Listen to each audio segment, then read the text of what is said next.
Okay, let's unpack this. 47 years, consecutive profits. Can you, even wrap your head around that? It's pretty staggering. That's what Southwest Airlines did, right up to 2020. And this is an airlines, an industry that just, chews companies up and spits them out.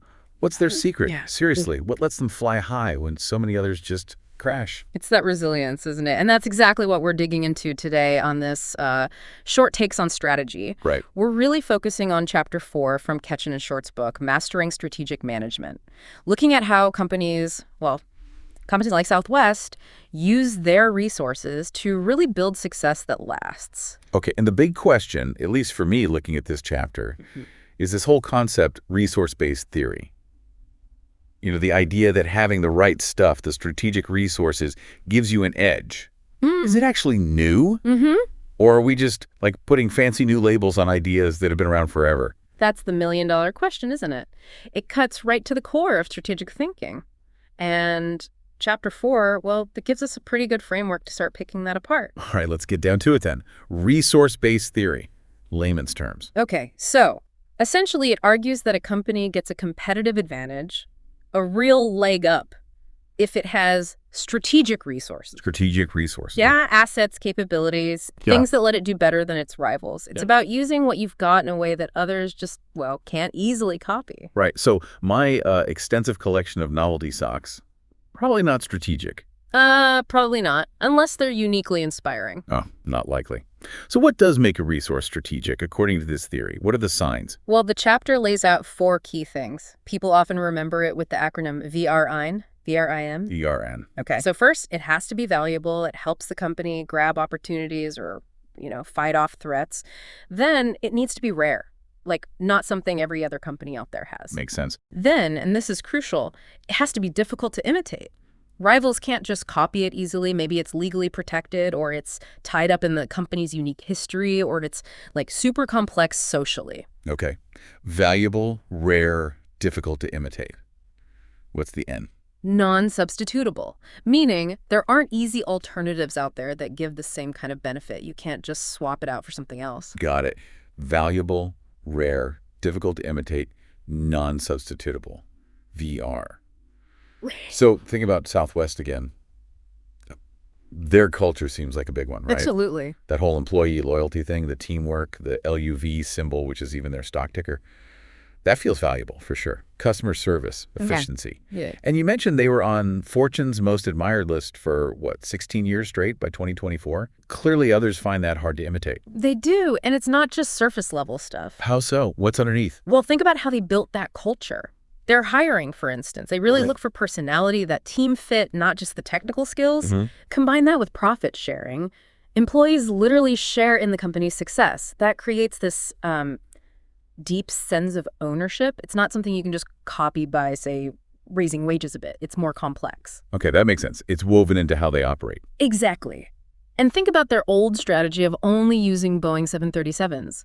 For years, that built up incredible efficiency, specialized knowledge in maintenance, training, operations. That was valuable and for a long time pretty rare, too. Okay. That helps explain the why behind it being hard to copy. But I still feel like the basic idea of be unique, have strengths, succeed isn't exactly revolutionary. And the chapter acknowledges that. It explicitly asks, is this just old wine in a new bottle? It even uses some pretty old stories to explore that. Oh, yeah? Like what?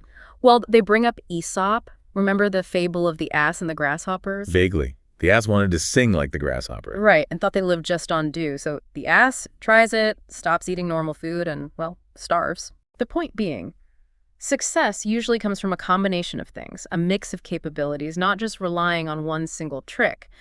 That lines up with resource-based theory. It's often the interplay of resources that creates that strong advantage. Okay, so you can't just rely on, one great ad campaign. You need the operations, the culture, everything working together. Exactly.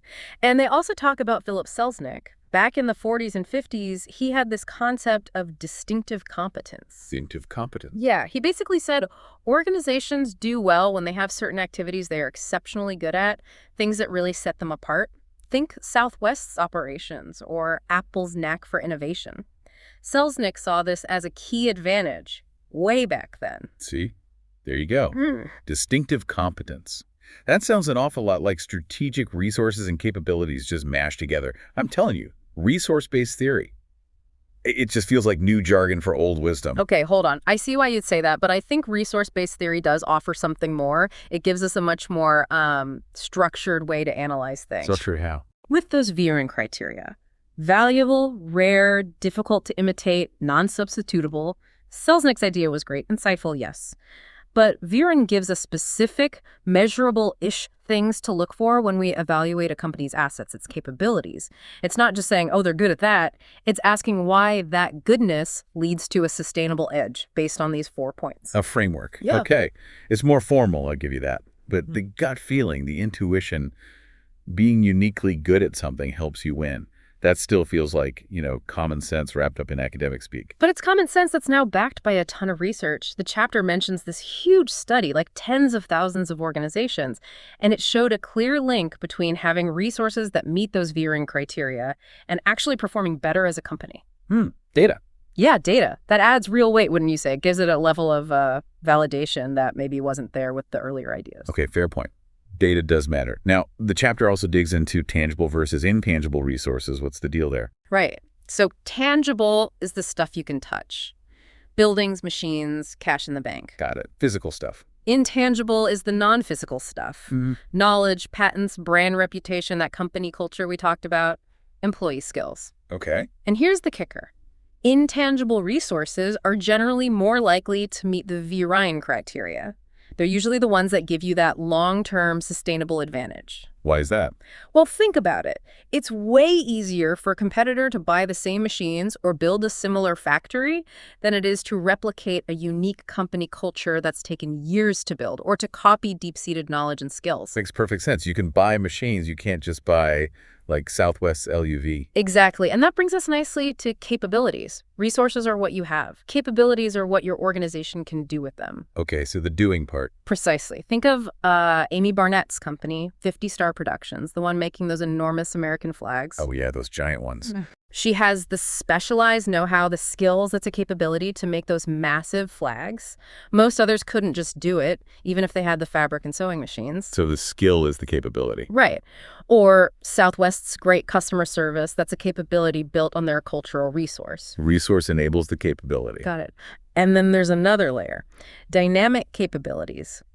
This is about a company's knack for not just using what it has, but actually creating new capabilities as the world changes. Adapting on the fly? Kind of, yeah. Think Coca-Cola. They've consistently managed to develop and launch new drinks, adapting to health trends and changing tastes.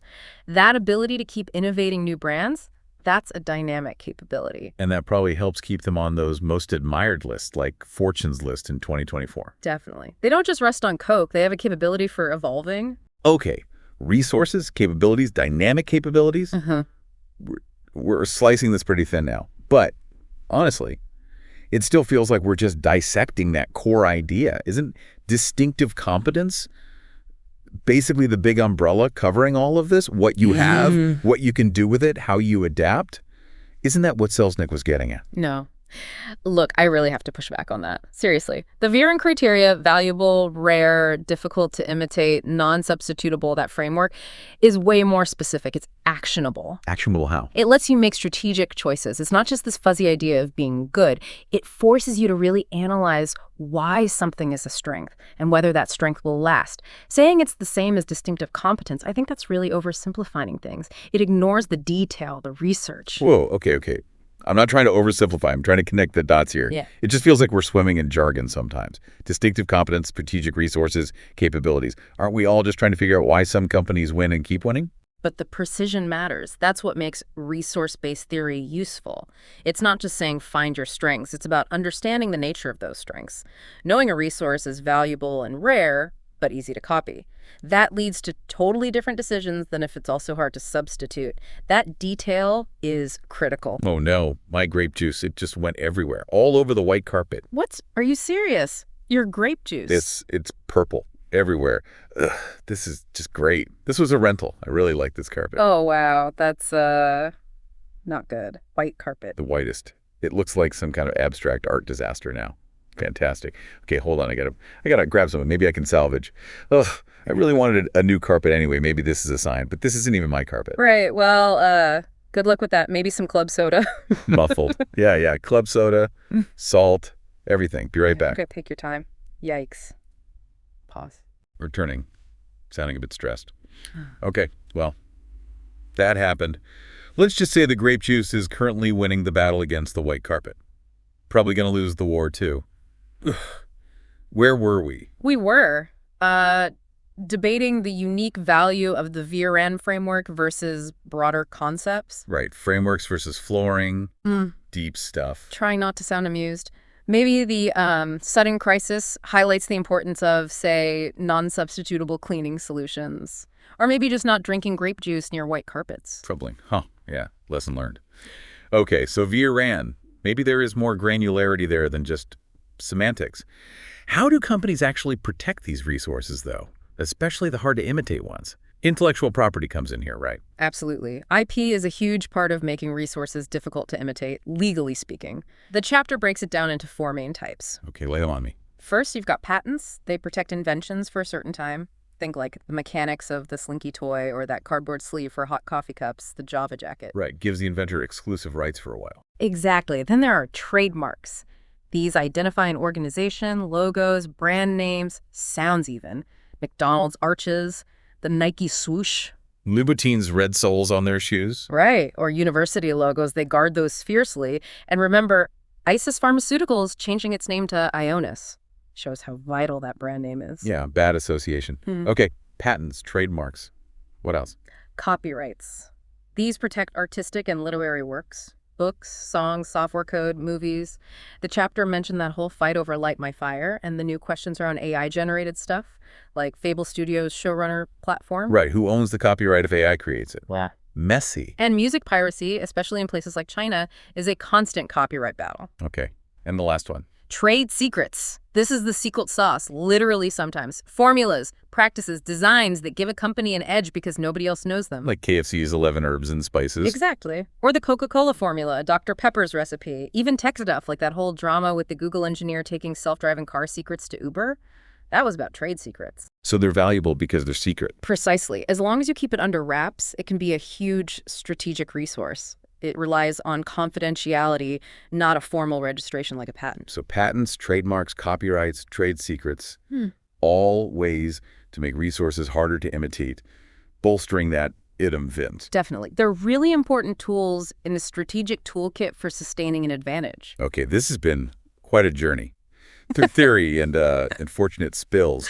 Thinking about companies you see every day, it's actually kind of interesting to try and apply this VRN lens, what really gives them their edge. It is. And it often feels like it comes back to those intangibles, doesn't it? The culture, the brand, the know-how. It often does. And that's a great exercise for you listening. Think about a company you know well. What are its resources? Which ones are valuable? Rare. Hard to copy. Hard to substitute. You might find the real drivers of success aren't always the most obvious things. So wrapping this up, Yeah. it feels like, okay, the core idea, unique strengths matter, maybe isn't brand new, right?